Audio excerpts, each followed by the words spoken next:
retrouver aujourd'hui pour une nouvelle vidéo. Je sais, ça fait très longtemps, mais pour être honnête, je me suis un petit peu laissée déborder par la vie tout simplement.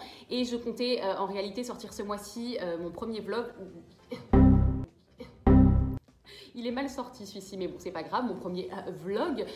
Cependant, voilà, je voulais faire un vlog donc, de la rénovation de l'appartement que nous avons acheté à Marseille avec mon mari. Ça fait tellement vieux de dire j'ai acheté un appartement avec mon mari. Bref, nous avons acheté plutôt un studio à Marseille que nous sommes en train de rénover et je voulais voilà, vous faire un vlog rénovation. Cependant, comment dire, tout ne se passe pas exactement comme on aurait pu l'espérer dans le meilleur des mondes. Et non seulement les travaux ont pris beaucoup de retard, mais nous avons rencontré, voilà, comment dire, comment minimiser la chose. Nous avons rencontré quelques petits soucis, voilà, qui s'enchaînent les uns les autres pour mon plaisir du quotidien. Résultat, voilà, le vlog en fait ne peut pas avancer puisque actuellement le studio est encore à l'état de ruine, c'est-à-dire dans le même état que celui où nous l'avons acheté il y a presque 6 mois. Donc ce vlog sortira un jour, je l'espère. En attendant, je vais vous faire une vidéo conseil. La dernière semblait vous avoir plu. Et aujourd'hui, je voudrais répondre à l'une des questions que l'on me pose le plus souvent sur Instagram, à savoir où est-ce que je trouve mon inspiration. Donc aujourd'hui, ce sera une vidéo voilà, ciblée décoration.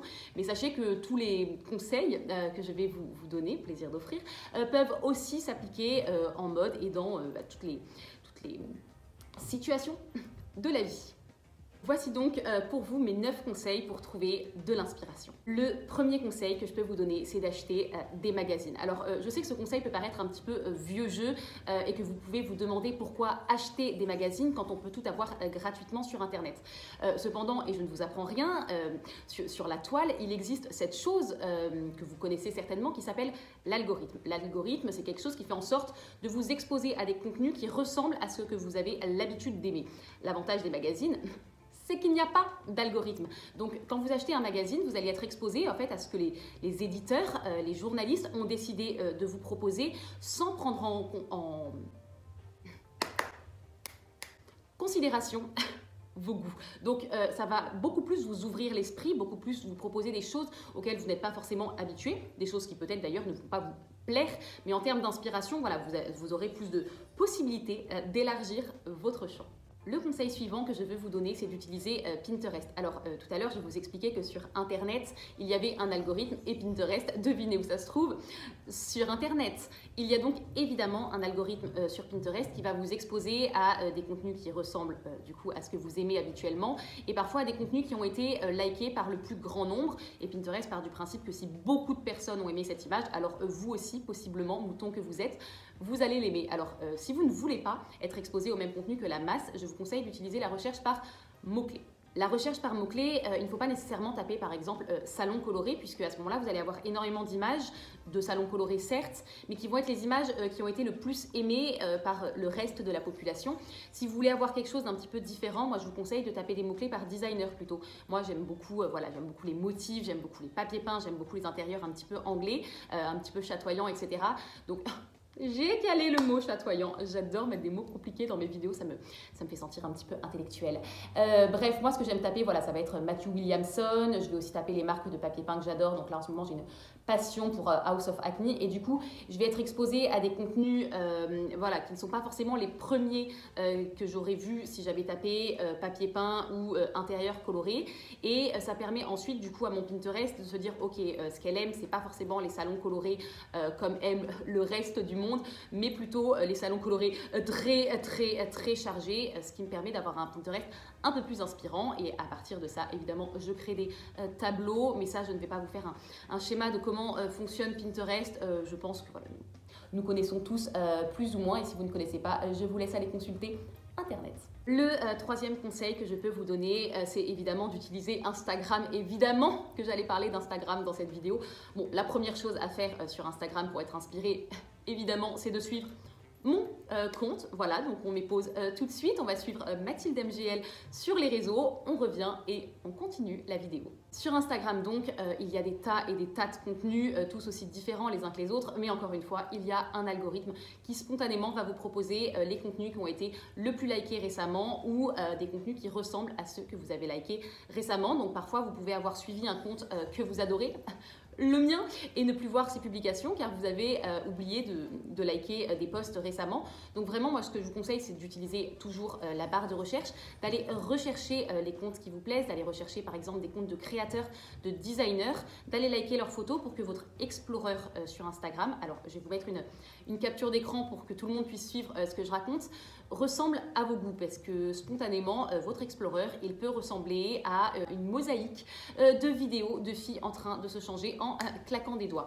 Et si c'est pas ça qui vous plaît, ça peut être du coup pas très inspirant. Donc moi, ce que je fais quand mon Explorer commence un petit peu à péter les plombs et à me proposer vraiment du contenu qui ne me plaît pas, c'est que je vais aller liker uniquement les posts de décoration. Et en fait, spontanément, quand je rafraîchis, il cogite et il me refait un Explorer, voilà, plein de photos d'intérieur, un Explorer qui me correspond plus, qui m'inspire plus. Et quand une photo me plaît beaucoup, je l'enregistre sur Instagram et je me parfois, mais mon cerveau va tellement plus vite que ma bouche qui déjà est plutôt rapide. Bref, et ce que je fais du coup sur Instagram, c'est la même chose que sur Pinterest. Je sauvegarde les images qui me plaisent, j'en fais des petits tableaux et voilà, quand j'ai besoin d'être inspirée, je vais voir mon tableau décoration et je suis exposée à des choses qui me plaisent.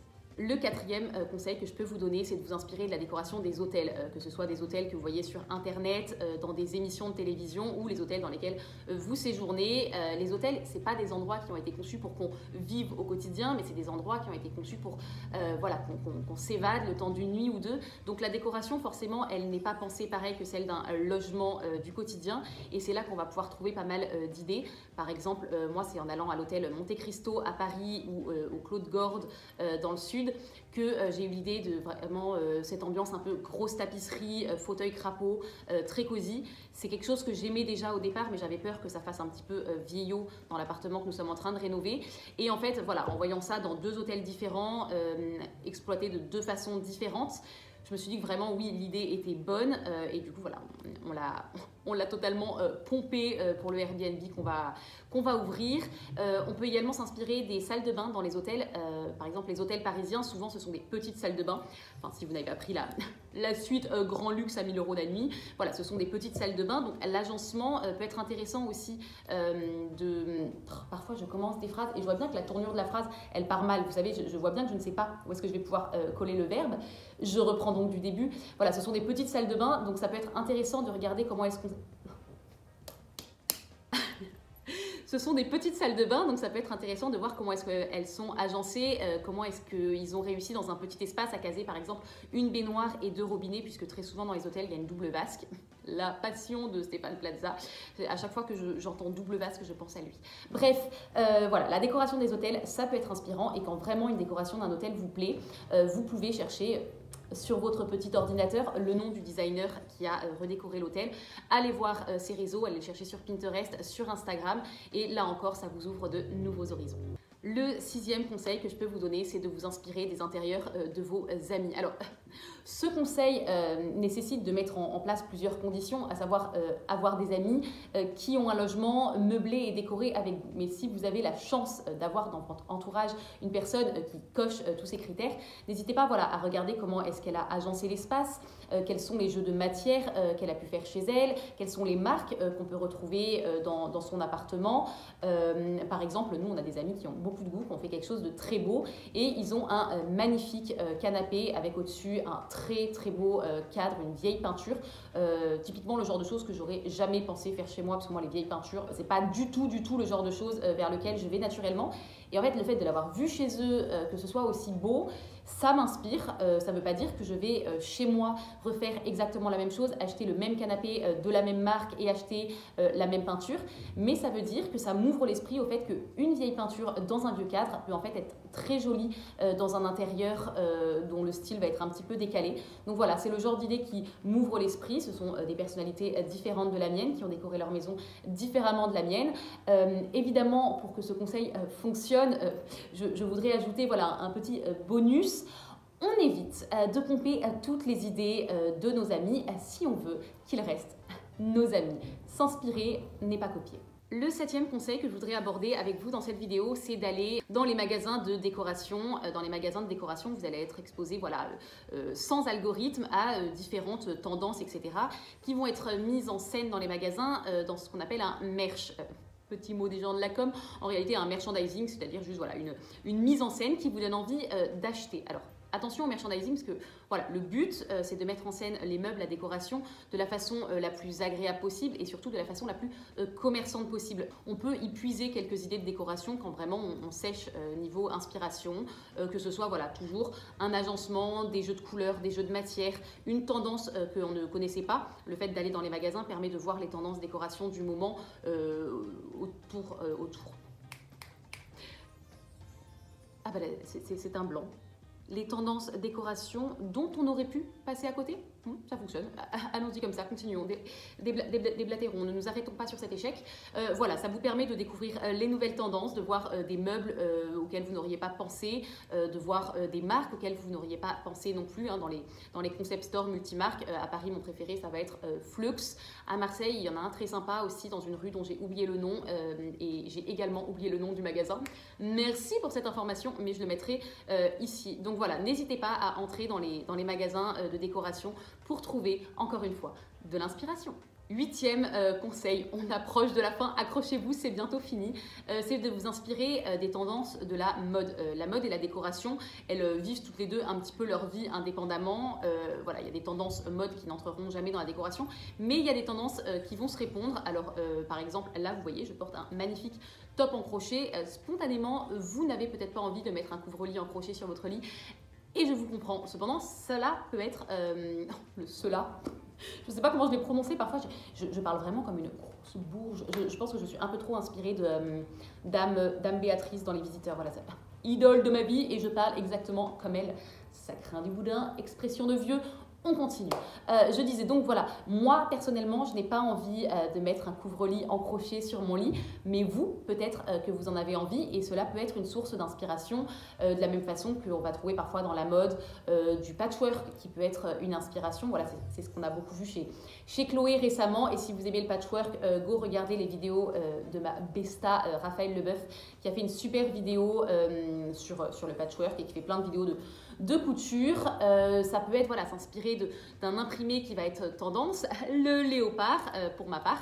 Ça peut être des jeux de matière, toujours on tourne beaucoup en rond, mais vous pouvez voir une silhouette sur un défilé où la personne va être en rose et rouge et peut-être que vous êtes toujours dit, comme beaucoup de personnes, que le rose et le rouge ne vont pas ensemble, mais le fait de voir une silhouette réussie sur un défilé associant ces deux couleurs peut vous donner aussi envie de les associer dans votre intérieur, etc., etc. Donc la mode peut être une source d'inspiration pour la décoration et vice et versa.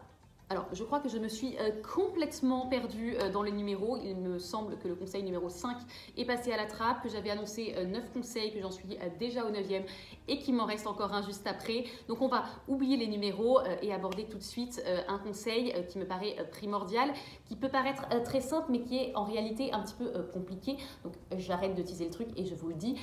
Il s'agit de regarder plutôt que de voir les choses. Alors, la nuance est subtile, certes, mais dans la vie, dans le quotidien, nous avons tendance parfois en marchant dans la rue à voir, hein, on voit où est-ce qu'on marche, mais à ne pas regarder, à ne pas ouvrir les yeux, à ne pas faire attention aux choses. Et en réalité, on peut voir dans tout ce qui nous environne au quotidien beaucoup d'inspiration.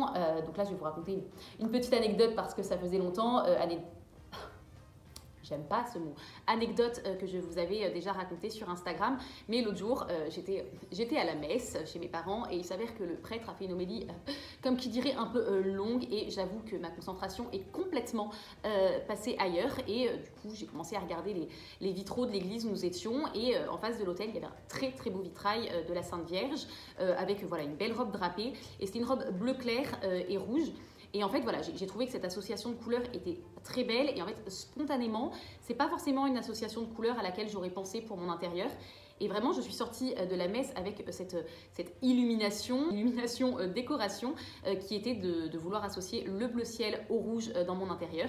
Et effectivement, j'ai fait des simulations et je pense que le hall d'entrée de mon prochain appartement sera bleu ciel et rouge aux couleurs de la Sainte Vierge, de l'église du village de mes parents. Et enfin, cette vidéo touche à sa fin, mais je voudrais aborder avec vous le dernier conseil qui me semble le plus essentiel, c'est surtout d'oser, de ne pas toujours toujours chercher à trouver quelqu'un qui aurait déjà fait ce que vous voulez faire chez vous avant, de ne pas forcément chercher à recopier, à refaire quelque chose qui existe déjà, mais parfois juste à laisser vos émotions parler, à tenter des choses. Et si vous vous ratez, et ben à la rigueur, c'est pas très grave. Alors on essaye d'éviter de se foirer avec un papier peint à 1000 € le mètre, mais sinon si vous mettez le mauvais coup de peinture dans le hall, et ben c'est pas grave, on repeint, ça demande de l'énergie certes, mais voilà, quelque chose de grave, c'est la guerre par exemple, mais ce n'est pas d'acheter un fauteuil qui ne va pas avec le reste de votre décoration, puisque voilà, si vous n'aimez pas quelque chose, vous pouvez le revendre, puisque nous avons inventé Le Bon Coin, Celancy, etc. Depuis la guerre du feu. Donc vraiment, qu'est-ce que je vous invite à faire? À oser. Cette vidéo est maintenant terminée. Je vous remercie encore une fois d'avoir tenu jusqu'au bout, de vous être accroché à mon débit de parole. J'espère que ce format un petit peu plus court, sous forme de conseils, vous aura plu. Si c'est le cas, n'hésitez pas à liker cette vidéo, à vous abonner si ce n'est pas déjà fait. Je sais que c'est ce que répètent tous les créateurs de contenu sur YouTube, mais en fait, c'est ça qui nous encourage, c'est ça qui nous donne voilà, une petite légitimité à créer toujours plus. Et je vous invite voilà, à me donner votre avis en commentaire et peut-être à me suggérer des thèmes pour les prochaines vidéos sous ce format-là que vous voudriez voir sur ma chaîne. Il faut parfois que je ralentisse le débit si je veux pouvoir aller jusqu'au bout. Donc voilà, on like, on s'abonne, on commente et merci encore et à très vite pour une prochaine vidéo.